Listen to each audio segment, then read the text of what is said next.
আসসালামু আলাইকুম। আজকে আমি আপনাদের একটি যোগের ম্যাজিক দেখাবো।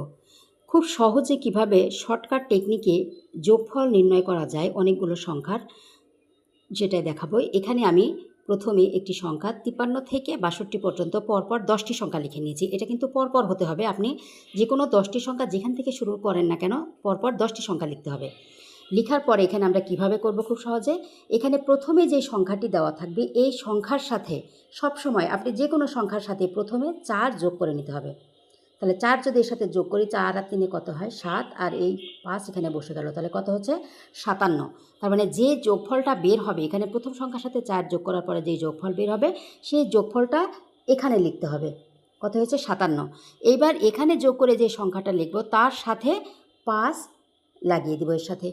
সব সময়ের জন্যই আমি সবগুলো সংখ্যায় প্রথমে যেটা যোগ করব, করে সেটা এখানে লিখে তার সাথে ৫ লাগিয়ে দেব। এটা আপনি ক্যালকুলেটর দিয়ে বা নিজে হিসাব করে পরে যদি দেখেন যে এটার সাথে অবশ্যই মিল আছে, ঠিক থাকবে সব সময়ের জন্যই। তবে এটা পরপর সংখ্যা হতে হবে। আপনি যে কোনো সংখ্যায় নেন না কেন, পরপর 10টি সংখ্যা লিখে এভাবে যোগ করে নিতে হবে। এখন আপনাদের জন্য আমার একটি প্রশ্ন হলো, এই যে পরের যেটা করে দেখিয়েছি, এটার উত্তর আপনারা আমাকে কমেন্ট করে জানাবেন। ধন্যবাদ সবাইকে। আসসালামু আলাইকুম।